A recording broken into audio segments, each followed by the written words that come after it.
Hi, everybody, and welcome to Upper Deck Presents Talking Baseball. I'm Ed Randall. I want to read you something. Who said this? Quote, I honestly thought last year about whether my years in baseball might be numbered. I just hit rock bottom, unquote. That was uttered by the 1991 most valuable player in the American League, Cal Ripken, and we're talking baseball with him. Welcome. You did say that, didn't you? I think I said those words. It was taken a little bit out of context, but... What did you say? I meant that I was at a point of total frustration as far as hitting. My abilities carried over and allowed me still to have pretty good years as far as I could hit 20 home runs, I could drive in 80 runs. But to maintain a certain consistency, I kept trying different things and experimenting, and I just could not get back to a consistent way of hitting. And that's what I meant. I reached a total point of frustration. I thought that I couldn't hit anymore, and from that point on, I had to kind of work back to try to learn how to hit all over again. Right, something you just said about you didn't think you could hit anymore. It doesn't go that quickly. Well, it's kind of weird. When you have a year like I had this year, your confidence is so high, and you feel like no matter who's out in the mound, whether it's Roger Clemens or somebody else, that you got a good chance of getting a hit.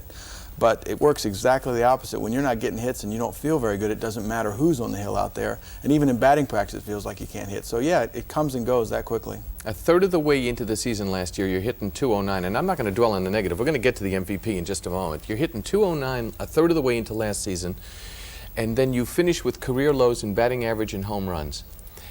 And one of the things I read was that you had always gone to your father for batting advice, but that sometime during the middle of the season in 1990, you went and talked with Frank Robinson, who at the time was your manager, and he changed things mechanically for you and brought you back to your younger days in Baltimore. Yeah, it was probably more mental than anything.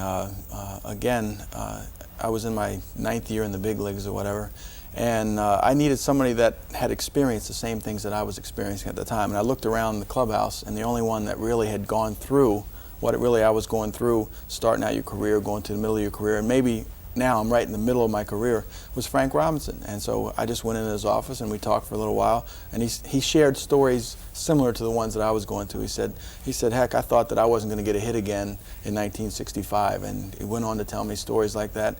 And what it did for me was just to say, hey, if it happened to him and he went on and had Triple Crown years after that, you know, it can happen back to me again. So it was probably a mental thing. It was a point from which I could start.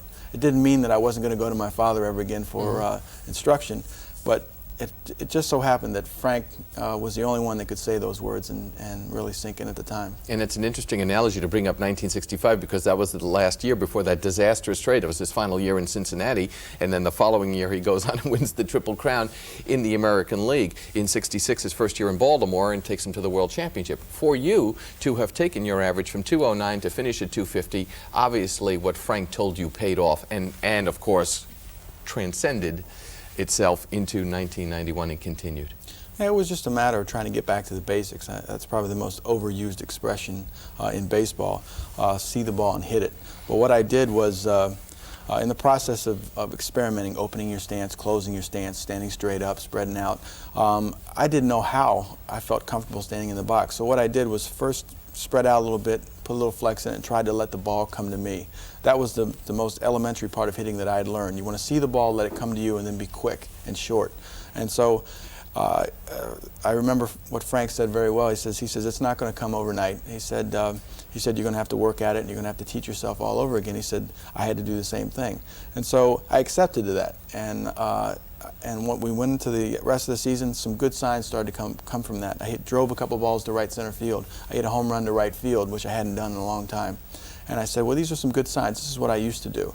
And by sticking with that and having a full winter to work on that, I came into spring training like gangbusters. So 1991 then was really nothing new. It was just a return, as you said, to basics. Pretty much, just trying to the situation that was dealt with me, going from a very competitive team to one of total rebuilding, pitchers could develop certain strategies to pitch to you in the middle of the lineup. And I wasn't getting the same kind of pitches or the same kind of opportunities maybe as I was in a contending team where the lineup was really good throughout. So that's what caused me to make all these adjustments and try to figure out if they were pitching me in, then I was going to open up and I was going to look for it in off the plate by this much. I figured I could hit it. But in big league pitching, you can't do that. So I really got myself into bad habits, and I just really got back to that at the half of last year. And yet, even though you hit the home run to right field in the second half of last season, and you were coming on as the season was ending, in the minds of many, your 1991 was a crossroads in the minds of many. Boy, let's see if Ripken has lost it, or is he going to return to that level that we expect him to play at?